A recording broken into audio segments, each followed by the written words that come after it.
Most haunted knitting moment I have had so far.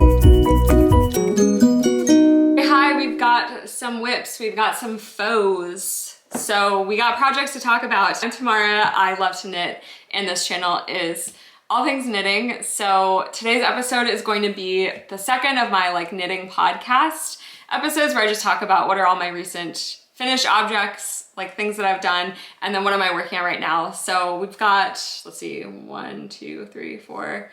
We've got 4 finished objects, which feels like kind of a lot. I'm in a knitting mania right now. And then I've got 2 works in progress that I just started this week. I also share all of my projects on my Instagram, so check that out if you're interested in seeing some of my past work too. And yeah, let's talk about some knits. So my first finished object is actually this tank that I have on right now. This is the second sample of my Thine Own top that's in testing right now. I'll just stand up so you can actually properly see it.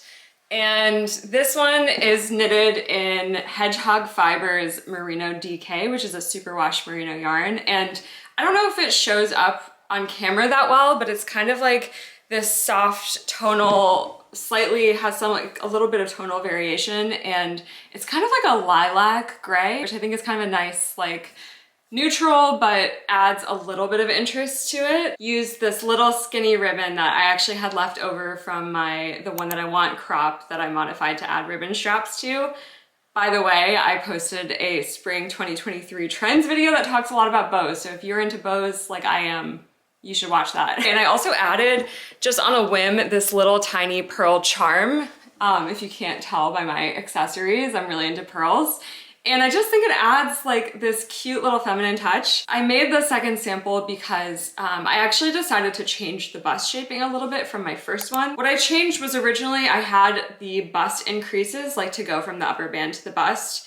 I had them just along the sides, but I realized that for some of my testers who have kind of a small rib cage up here and then a very large high bust, they needed more increases per round available to them to get to their full bust point faster.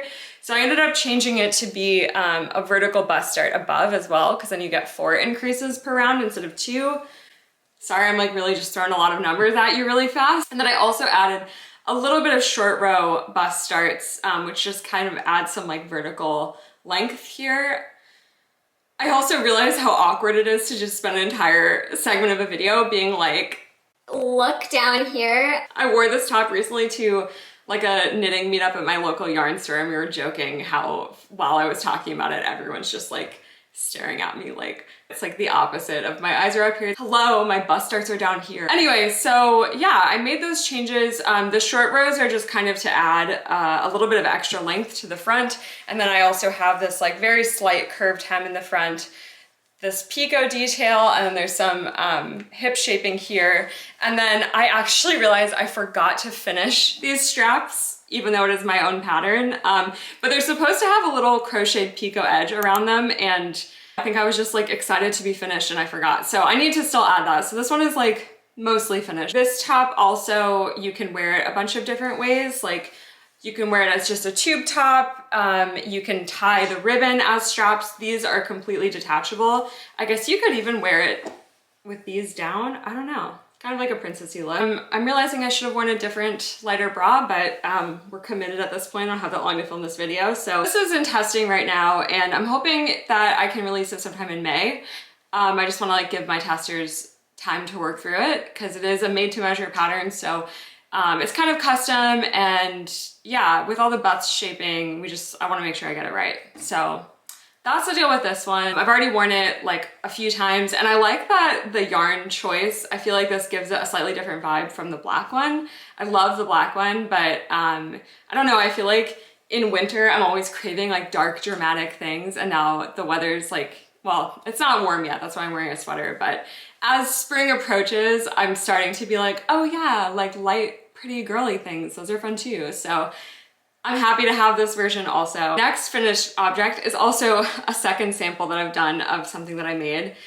So it is my second version of my baguette. I have not blocked this one yet, so I'm sorry. Basically all of these finished objects are 95% done, but I'm rounding up. I mentioned in my last knitting podcast, but I made multiple color charts for this. So I just felt the urge to do a heart one too. It kind of reminds me a little bit of like the little love letter emoji, which I think is so cute. I made an Instagram poll asking people if I should do a cream straps and sides or if I should do red, and red won. So I followed the wisdom of the crowds and I think it's really cute.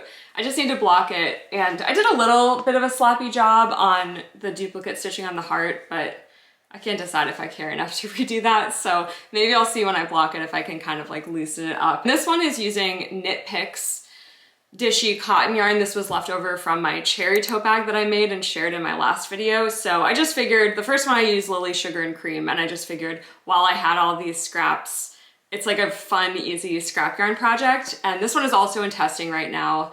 So this one should launch sometime in April. One of my testers, actually, Land of Knits, she tested my tote bag pattern too, and she's amazing, is using a bunch of different colors for hers, like random scraps that she has. So I think it makes kind of a cute scrappy project. So that is this little guy. So my next finished object, which is also like 95% finished, is this little camisole that I made.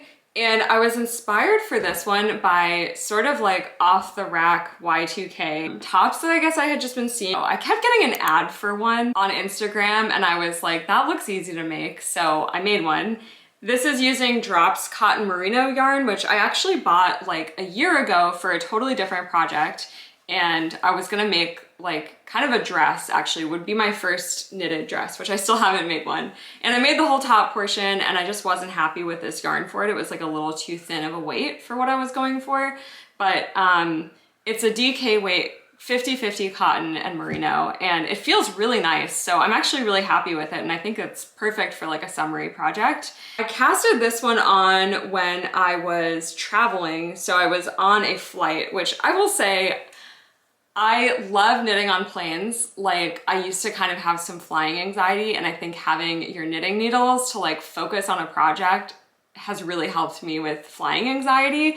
But I don't think that I would recommend starting a brand new project in transit, because it is really awkward to like try things on a plane, especially if, like, I would say this in general, but especially if it's like a self-drafted knit. I don't think that's a good idea. So I casted this one on the plane. I knitted on it for like an hour or two. And then I just felt like, you know, normally that's a point where I would try it on, and I was just looking at the stitches on the needle and thinking like, this is not right. This is like, this just looks way too big. Like, the amount of bunching up on my needles was just a red flag. And it's too awkward to like try a top on at your seat, even if you have like a shirt on underneath that you could wear it over. It's just so, I don't know. I also feel a little self-conscious of like sitting in my seat, like staring at the fit of the bust. I just think that's like, I feel self-conscious doing that. So I just took it off the needles and held it up, and even just holding it up, I was like, this is not gonna fit. So I don't really know what went wrong with my gauge there. I had actually swatched in the round, because some people, definitely me included, knit a little bit different between flat and in the round. I knit for sure looser in the round. I guess I think maybe my pearls are a little bit tighter, or like, I don't know why, to be honest.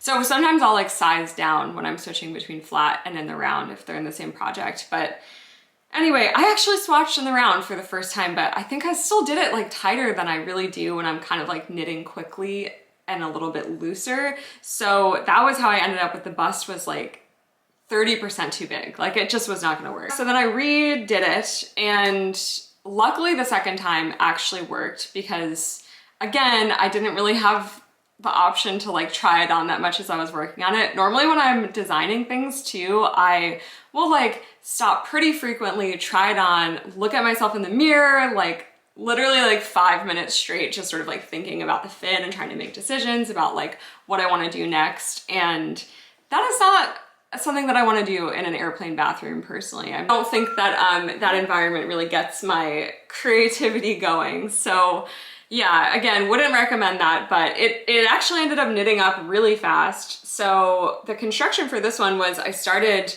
at like the under bust, and then I knitted that bottom up, because I just found it a little bit easier to like shape these sort of little triangles of the straps like that. Those were my thoughts of why to do that. And then I wanted to still do it from the bust down because I'm historically really bad at estimating the length that I want when I knit bottom up. Also like wasn't sure about the hemline. I actually had been planning on doing a curved front hem like I have with my top that I have on right now. But when I got there in the end, I thought that it was cute just straight across. Actually, I guess I'm curious what people think about this. Like, would it annoy you if you worked with a pattern that told you to do a provisional cast on and do bottom up and then top down? Or would you be open to that? Because like, I personally think it's kind of the best of both worlds if you do it that way. You like figure out how the bust looks immediately, which is kind of an important part of the top. So you like know that you've nailed the fit before you've fully invested. And then you can kind of pick the length as you go and you're actually like seeing it on your body. So I'm just curious, like what do people think about that? Because I know that some people really hate provisional cast on and avoid it, which it is a little fussy, but yeah, to me, I think it's totally worth it. And then I just added this little ribbon that I had, this like satin ribbon that I used for my Thine Own top. And yeah, clearly I have a theme of just like reusing the same ribbons through a bunch of things that I'm knitting, but I'm pretty happy with it. I like that it's a little bit more subtle because it matches the colors so well. They're both navy, and I just am really into this, like the sheen of ribbon against knit. I think that's really pretty. I just still have to sew on these straps. I actually made them with like a hand crank I-cord machine. I don't know if you've seen these before. They're really cool and they work really well. It's like a billion times faster than doing an I-cord by hand. And at this point, I have just added so many I-cords to so many knits that I do not find it satisfying to do, but I really like the effect. So I'm happy to have a little hand crank machine. I don't know, come at me if you think machine knitting isn't real knitting and we'll fight. But I accidentally made them too long because it was so easy and fast. So I needed to like unpick the ends and shorten them. I-cord does stretch out a little bit. I feel like I always make my straps a little bit too long and then procrastinate on shortening them. So I'll try it on and show you like how it looks in the mirror. Here is the Sweet Nothings tank on. You can see it has a pretty like wide neckline that I'm just really into with these like little tiny triangles. I might make it a slightly narrower neckline in the actual pattern, but I don't know. I'm pretty happy with it. And I had thought about putting like an I-cord edging along the side. I actually think it's pretty even just with this like regular cast off here. And like I said, I decided not to do a curved front hem, and I actually really like this. I think it looks really cute. And yeah, I have not tied these straps down yet. Usually for most tops that have sewn straps, I'll like pin them over where my bra strap is so then I don't like, I don't know, you can obviously wear it without a bra, but it's nice to just have that like directly overlap so that you don't have your bra straps like sticking out separately. I'm really happy with this one. I think I'm gonna wear this a lot. Just very cute, sweet, simple. I did write up notes and like graded a pattern for this, but I still need to like finish editing it and writing it up. I feel like I have so many things in the works right now that I love and I'm really excited by, but I do not find like the grading and editing part of this workflow to be very much fun. I just need to like have a day that I sit down with like a giant mug of coffee and go through all of these, because I did do the math already. So like, what's wrong with me? Yeah, stay tuned for a tester call at some point. Like I'd like to get this out for the summer, so it will be sometime this spring. Okay, so my last finished object that I have for this video is something that you saw me working on in my first podcast episode. It's a tank top that has kind of like a high boat neck, and then in the back it has this like low scoop back that has some yarn over holes sort of like evenly spread throughout the back. And that's because I wanted the straps to be able to be laced a bunch of different ways. And the main yarn for this is Knit Picks Gloss Fingering, a silk wool blend, and I'm pretty happy with it. It feels really good against your skin. And then the straps are Knit Picks Luminance lace. And this was a hand-painted one, so you can kind of see it's like subtly has some sort of like tonal shifts between blues and grays and like darker blues. And it's 100% silk.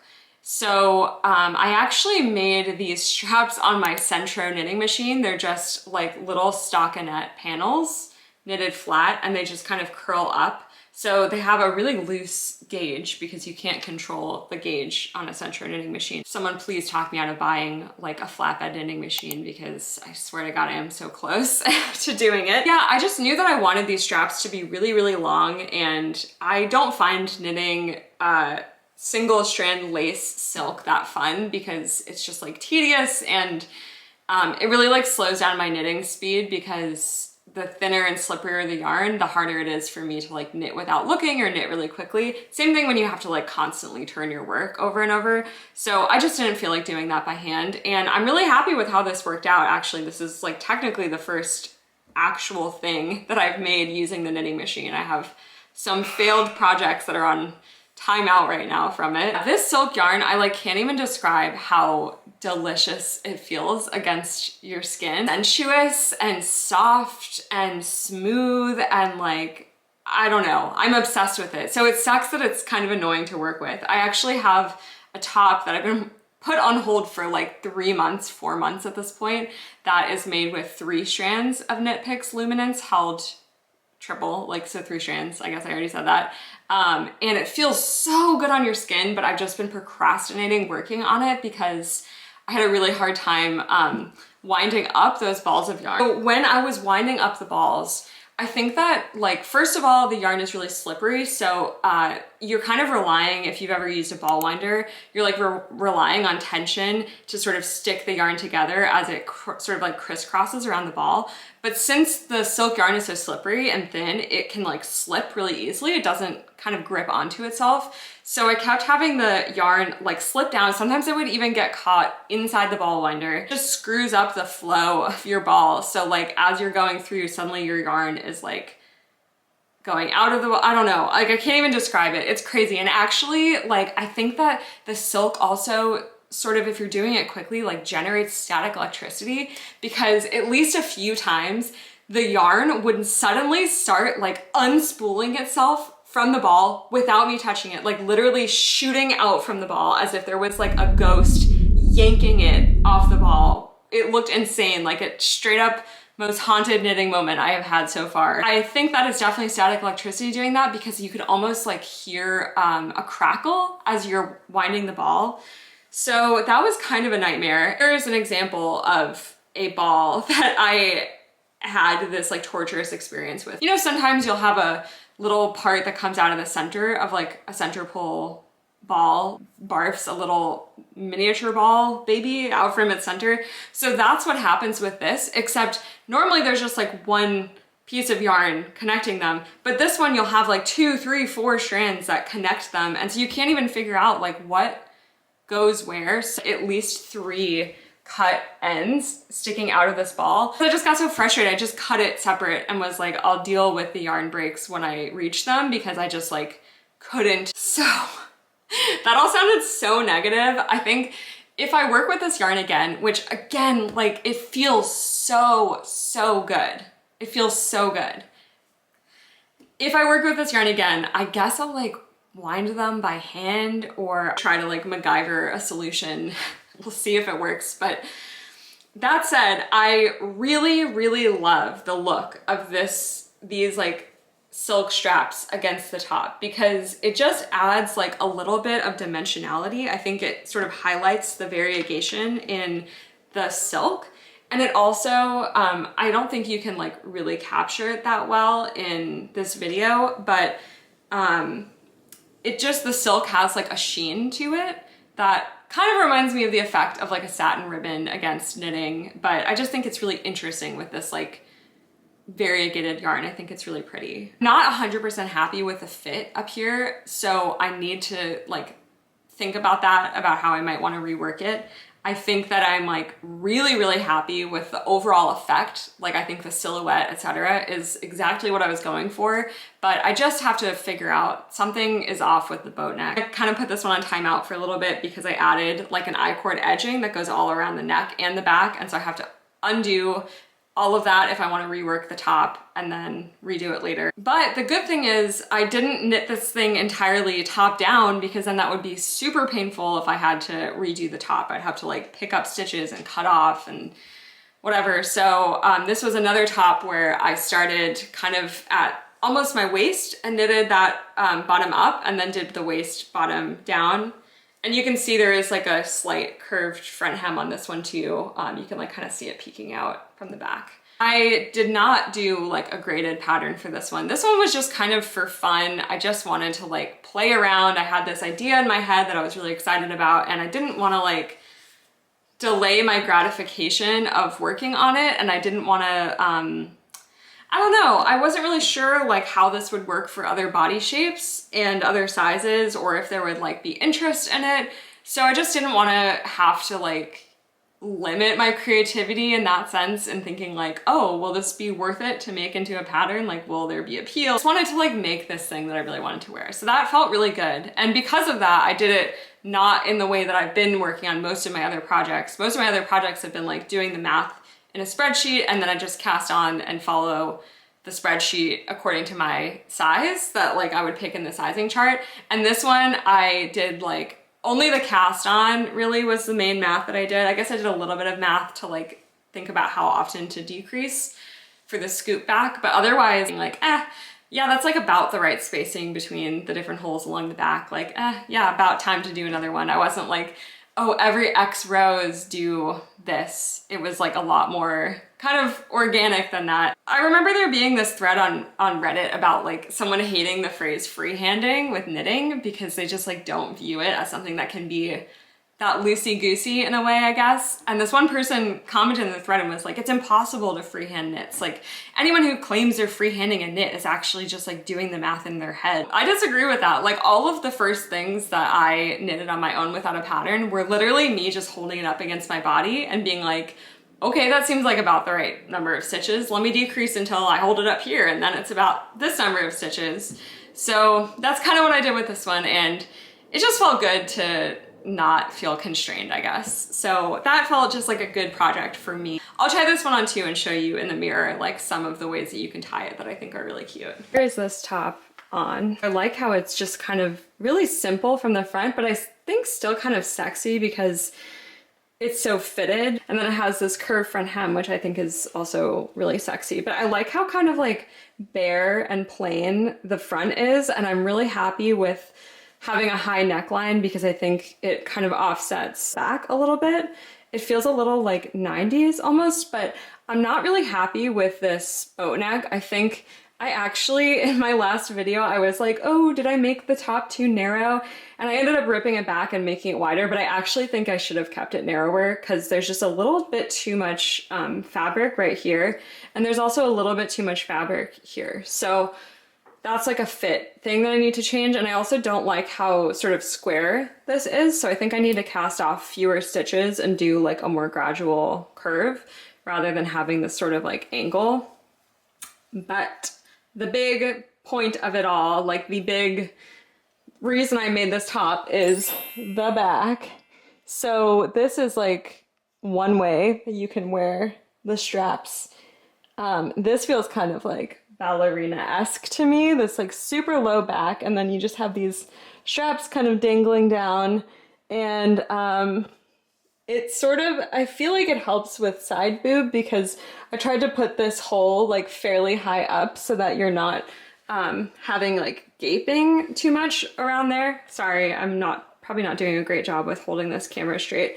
So that is one way to wear it, which I think is really pretty. Here's another way that I think is just kind of chic. You just cross the straps and then tie them in the back, only through this like first buttonhole, but I'm really into this. And I think that this silk strap material gives like a really nice contrast against the knitted backdrop. It also feels kind of ballerina-esque to me with this like ribbon crossover. And you could totally use like satin straps too, or really whatever material you want. You could use mohair. I debated using mohair, but then I ended up deciding like I want to be able to wear this in the summer for sure. I really try to pick materials I think are going to be super comfy to wear. So I really wanted like the silk blend against the skin, and then I couldn't handle the idea of having like fuzzy mohair on my back when it's warm out. So that's why I went with the silk. But yeah, so this is the next way, and I'll show you another one. Okay, I don't know what I think of this one, but I think it's kind of cool. Like just tying it directly underneath your bust could be kind of interesting. I don't know. This one's a maybe for me. This is a subtle difference, but having sort of like longer straps in the back, you just tie it on a lower buttonhole. It's kind of cool. You can see this is kind of causing like a little bit of a cowl. So this last one is just going real crisscrossy all the way across the back, kind of like corsety type detail. I think this is really pretty too. So that's the situation with this one. I definitely have some things that I want to work out in terms of fit. I don't know, like I said, I did not write this one up to be a pattern, but I did take notes. So like, I guess I'm open to the idea of making it a pattern, but I kind of worry with the openness of the back, like, I don't know, side boob situation and the low scoop back, like how would this work for people with like different bust sizes or different body shapes? So I don't know, I feel a little ambivalent about it. And if I'm being honest, I'm like really, really amped about this design. Like I just think it's really pretty. And it almost makes me wish that I could like buy a knitting machine or like start a clothing brand or something that I could like sell finished pieces. Cause I don't know if this is something that everyone would want to knit for themselves. So like, I don't know that a pattern makes sense for it. But I don't know. They're just idle thoughts and dreams, I guess. I'm curious like what strap option you like the best. I think I like the one where it kind of just goes into the first loops and then down in a bow. But my mom said she likes the crisscross the best and she has really good style, so. Okay, and then for my works in progress, I've got two tanks that I'm working on right now that I started pretty recently, and they both are gonna look like really not much right now because they're like early stages and it's hard to even see what's going on. This first one is using Wool and the Gang Shiny Happy Cotton in the color True Blood Red. It actually, yeah, there you go, against my skin. I feel like that shows how dark red it is in person. I think it's like a really beautiful color. And I just wanted that sort of like punch of red in a top for the summer. And it is using US 7 needles, which are sort of my favorite. I gravitate towards when I make my own things often. And it's like a worsted Aran weight cotton. It's super, super soft. And I had this left over from my Tied and True tank, which actually I have with a tech editor right now that I'm like working through, trying to make a pattern. That one is kind of complicated, but it will be a made to measure pattern. And yeah, so I had it left over. I'm definitely gonna run out of my yarn that I had left over, so I ordered some more already. But this one's gonna work out pretty fast, I think. I don't know, I kind of don't want to spoil that much about this tank because I decided to film this one as like a design with me vlog. So you're seeing it in the very early stages here, but I'm gonna talk about in the vlog a lot more of the like inspiration, design decisions and stuff like that. So stay tuned for that one. Should hopefully be fun. And I hope that this turns out cute. So this other project I have, another tank, is using Cascade Anchor Bay yarn, which is another 50/50 DK cotton merino blend. I don't love the way it feels as much as I love the Drops cotton merino, which surprises me because the Drops cotton merino I think is actually cheaper. But I do like the color of this. It's like kind of an off-white and I think it'll still be really nice. This is another tank that I'm starting from a provisional cast on, working up and then going to work down. And the main feature of this one is corset accents on the straps. I wanted this to be a tank that's like very wearable because it has sort of thicker straps. You can like easily wear a bra with it. You get some coverage, but has like a little girly detail on it. So I'm excited about this one, but actually I realized that I used red Knit Picks Dishy yarn as my like scrap yarn for the provisional cast on. And when I took it out, I don't know if you can see this on camera, but there's like a faint pink red line. It's here.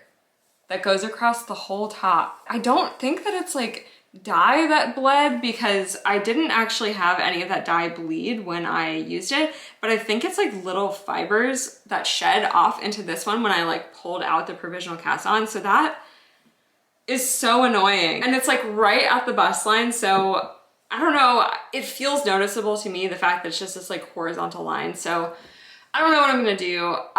If I'm gonna like I guess I'll try to block it, but I need to take out the rest of this red yarn that I used, so that'll like make little lines everywhere. I didn't get very far, so I might just start over. I was also thinking about maybe making the straps a little bit thicker, so it wouldn't be the worst thing in the world, but yeah, that is annoying. Because usually like you want to use a different color for your provisional cast on, so it's very easy to see which is like your actual working yarn and stitches versus what's the provisional cast on, but yeah, I don't know. I've somehow never had like color bleed like this before, so be careful. It's tough with white yarn, so now I'm trying to figure out like what, I guess I'll just use some of this yarn itself for the provisional cast on if I redo it. So I don't know. Another option could be that I like pick up all the stitches just above where that line is, and then I just cut off below it and knit down from like a slightly higher point. A cool thing about knitting from the provisional cast on with stockinette is actually like provisional cast on sets everything off by half a stitch when you go up versus down. So in ribbing, that's super noticeable because it disrupts the columns. There's like a little step.